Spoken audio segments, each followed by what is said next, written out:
राष्ट्र मौन और गंभीर था। आज उसके सामने एक अजीब सी उलझन आ गई थी। सभी प्रांत अपनी अपनी मांगें लेकर राष्ट्र के सामने आए थे। राष्ट्र उन्हें पूरी करने की सोच रहा था।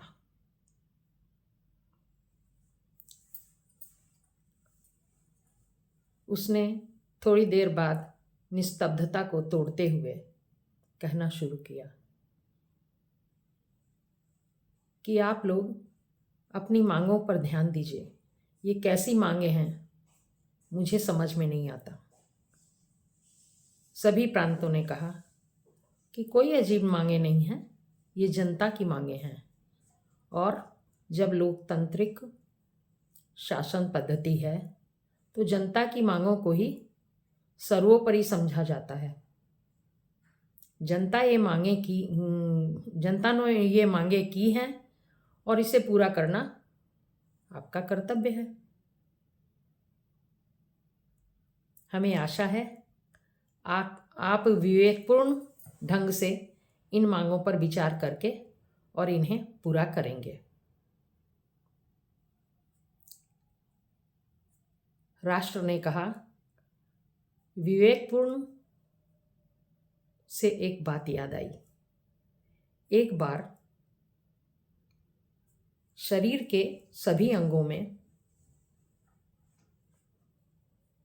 संघर्ष सा छिड़ गया था। सवाल ये था कि भोजन कैसा हो, कैसा भोजन शरीर को मिलना चाहिए।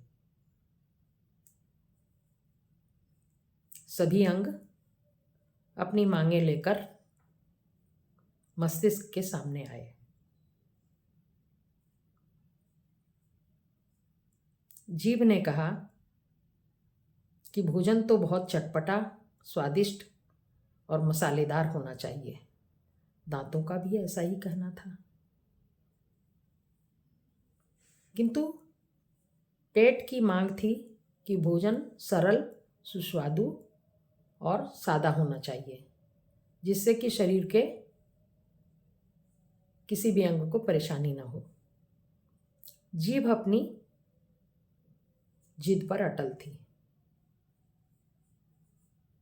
निर्णय करने का अधिकार मन को मिला था। मन के सामने वे लोग अपनी बातें रख रहे थे। जीभ ने कहा कि मेरे मंतव्य से भोजन तो खूब चटपटा, मसालेदार, खूब स्वादिष्ट होना चाहिए, सुगंधित। इस पर पेट ने कहा कि पेट को तो ऐसा भोजन नहीं पसंद है। जीभ, तुम ऐसे भोजन की वकालत कर रही हो। पेट का क्या हाल होगा अधिक मसाले खाने से, चटपटा भोजन करने से, ये तुम सोच सकती हो।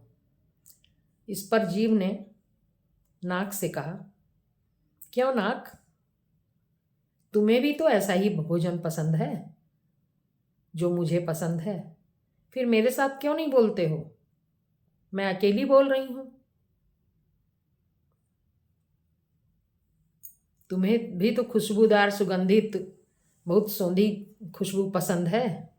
तुम भी आओ, तुम भी बोलो। इस पर पेट ने कहा कि जीभ, जिद न करो। तुम एक दो लोगों के साथ खड़ी होकर और इस तरह की हरकत कर रही हो। पूरे शरीर के लिए जो अच्छा है, मैं तो वही भोजन बता रहा हूं।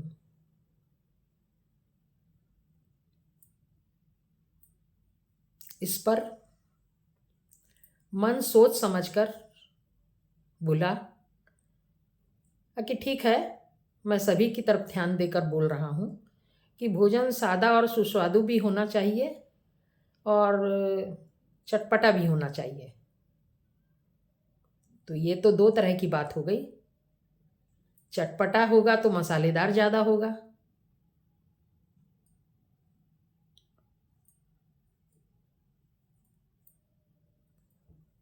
तो मन ने ऐसा ही कहा कि भोजन आगे इसी तरह का होगा। इस पर जो बुद्धि चुपचाप बैठी थी, कुछ बोल नहीं रही थी, उसने तड़प कर बोला, उससे चुप ना रहा गया कि मन, ये तुम्हारा विवेक है? इसीलिए तुमको शरीर के सारे अंगों ने चुनकर भेजा था ताकि तुम सही ढंग से निर्णय दोगे? क्या कर रहे हो तुम? सिर्फ एक जीभ और नाक, इन दोनों के कहने से अपना जो है गलत निर्णय दे रहे हो। किंतु ये जान जाओ, मैं तुम्हारी धमकियों में आने वाली नहीं हूँ, और जब तक मैं जागृत हूँ तब तक सही निर्णय होगा, और भोजन जो सारे शरीर के लिए अच्छा होगा वही भोजन किया जाएगा। सादा, सरल, सुस्वादु, कभी कभी थोड़ा चटपटा भोजन भी मिलेगा। इस तरह की बातें हो रही थी और निर्णय हो गया कि भोजन जो बुद्धि ने कहा है वही भोजन शरीर को मिलेगा, क्योंकि शरीर के सारे अंग उसी से सुपुष्ट होंगे, अच्छे होंगे, स्वस्थ होंगे। ये कहानी सुनाकर राष्ट्र चुप हो गया। उसके थोड़ी देर बाद राष्ट्र ने बोलना शुरू किया, प्रांतों, तुम सभी मेरे ही टुकड़े टुकड़े हो, तुम सबसे मिलकर मैं बना हूं। मैं किसी एक प्रांत के लिए ऐसा निर्णय नहीं दे सकता, एक प्रांत की मांगों पर पूरा ध्यान नहीं दे सकता कि और सभी प्रांतों का अहित हो जाए। तुम्हारे हित पर मेरा हित निश्चित है, क्योंकि मेरे ही टुकड़े टुकड़े तुम हो। एक प्रांत का मैं इतना हित करने नहीं लग जाऊंगा कि और प्रांत परेशानी में पड़ जाएं।